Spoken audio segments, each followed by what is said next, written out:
Thank you for joining Wars of the Roses. As we continue with Part 18, Islamic Connections of the Kabalah, Book 3, Source and Authority of the Kabalah, from the Doctrine and Literature of the Kabalah, by Arthur Edward Waite.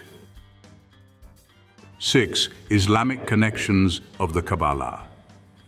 When the Jew of the exile sought a consolation in philosophy, and thus produced the higher part of Kabbalism, compounded of his traditions, his speculations, his external receptions, his longings, the memories of his election and its glory, we must bear in mind that all exotics adjust themselves to their environment, not without certain changes even in the most persistent types. Now, the Jew is an anthropological exotic in all countries of the world, and just because his persistence is so enormous that it is explained by a special law of providence, we find that in all countries he has been modified sufficiently to guarantee his survival. As in things physical, as in matters of daily life, so in the intellectual order, he lost nothing, but he assumed much. The Jew of Salerno differed from that of France, and the Jew of Spain offered contrast to both. Without attempting to add another hypothesis to the scores extant as to the origin of Kabbalism, I propose to indicate that this literature is naturally, if partially, elucidated by the features of its partial birthplace. Having made a reasonable allowance for spontaneity in Jewish thought, and having noted its observed connections and correspondences in distant times and places, it seems fitting that we should look now to that which lay the nearest. Without disputing or defending the opinion that Israel may have possessed a tradition handed down by the oral way from early times, of which we have enough evidence to warrant the presumption that it existed but not enough to determine what it actually was, let us begin by considering where the Kabbalistic books first began to circulate. That was in Spain. Now, what was the environment of the Jews in the peninsula at the period in question, let us say, from the 9th century and onward? It differed considerably from that which surrounded them in other countries of Western Europe. Spain was for Israel not indeed a garden of paradise, but a species of oasis in the great wilderness of the exile, for the simple reason that much of it was not then under Christian rule. The Jew of Spain enjoyed comparative immunity. He possessed even political influence. He rose occasionally to high political power. It is not surprising, therefore, that Spain became a center of Jewish literature and philosophy.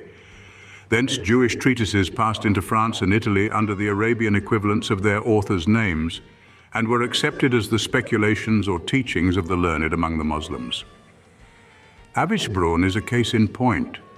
There can be no doubt whatever that the erudition of Mohammedanism exercised an influence on the rabbins, who reacted in their turn on the Muslim doctors.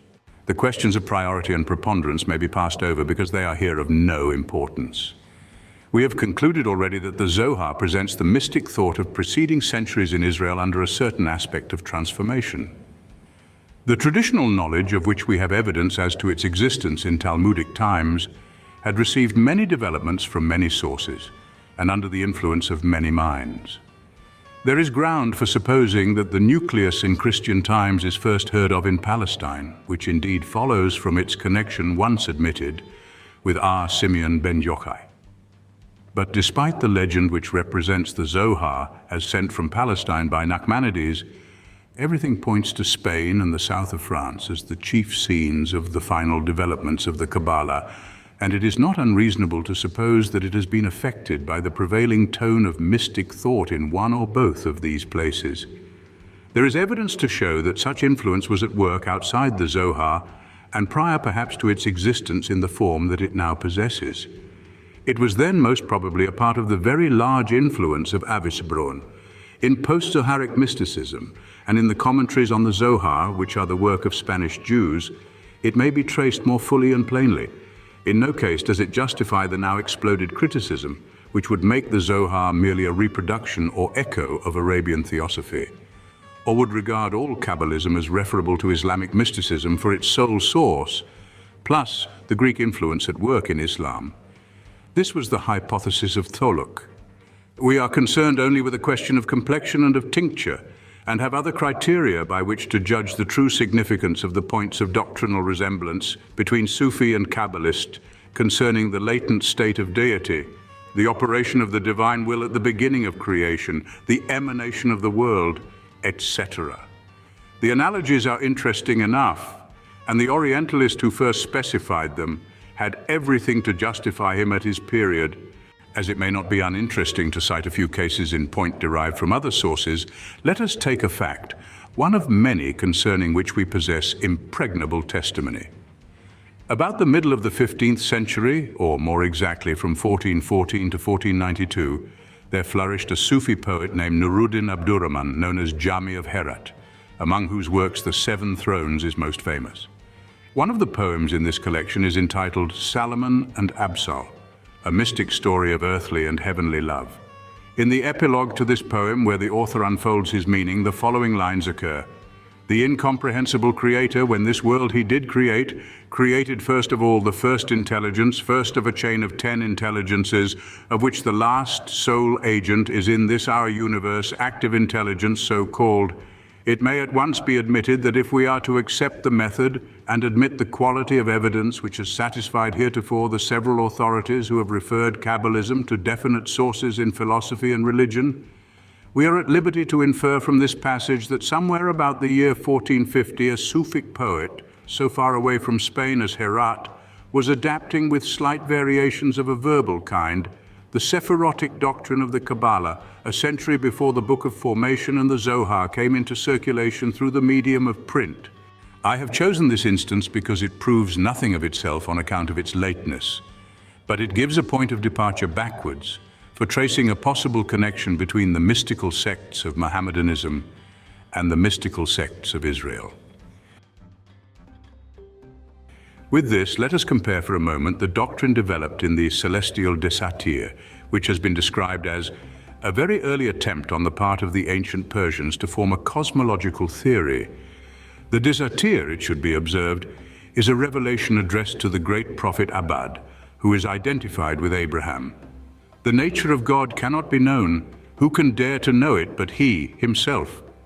The entity and the oneness and the personality are his very nature and nothing beside him.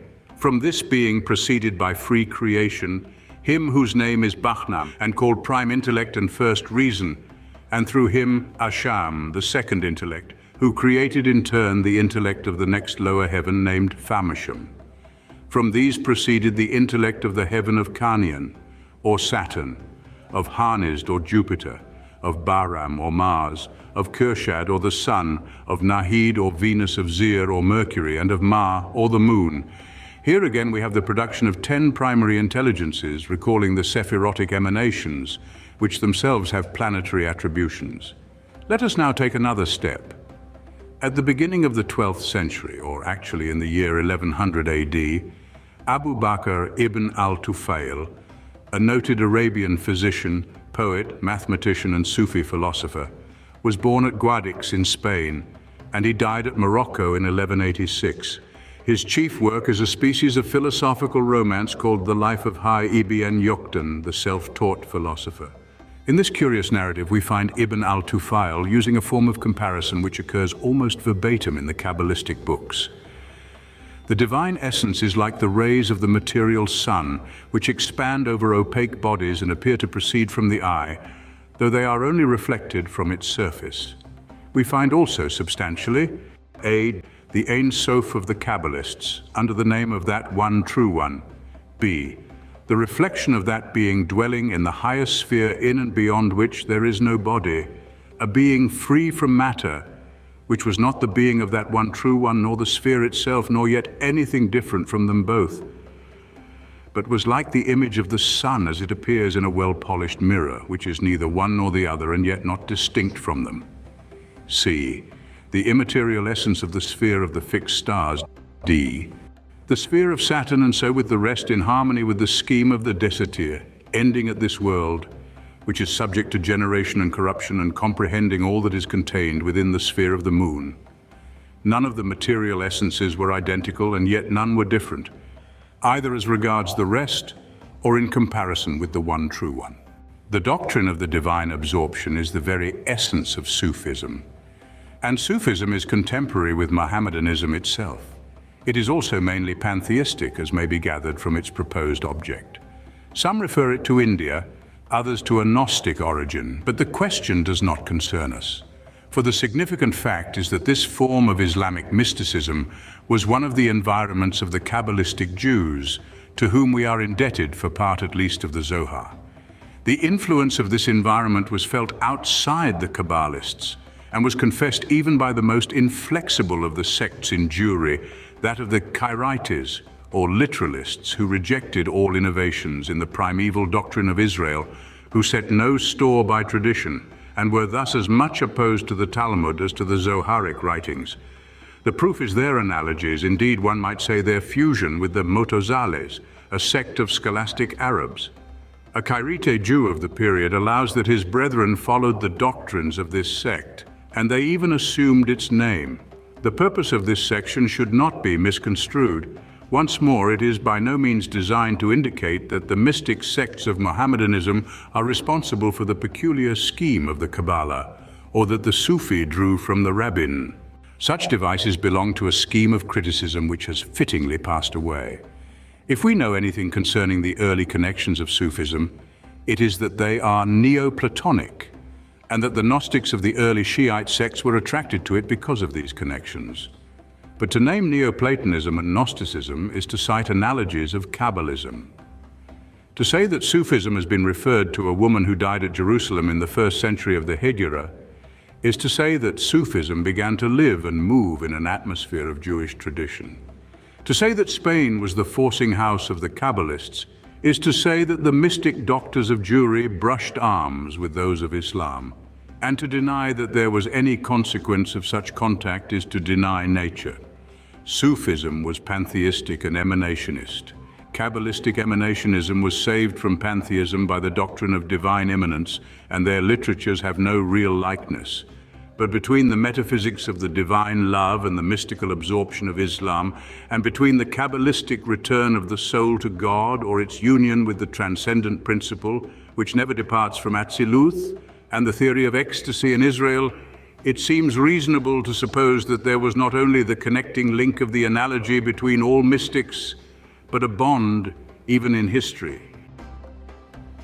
Thank you for watching, and please don't forget to share, like, subscribe, and comment, and if you can, please consider donating to Wars of the Roses. Links to PayPal and Patreon are in the description. Thank you so very much.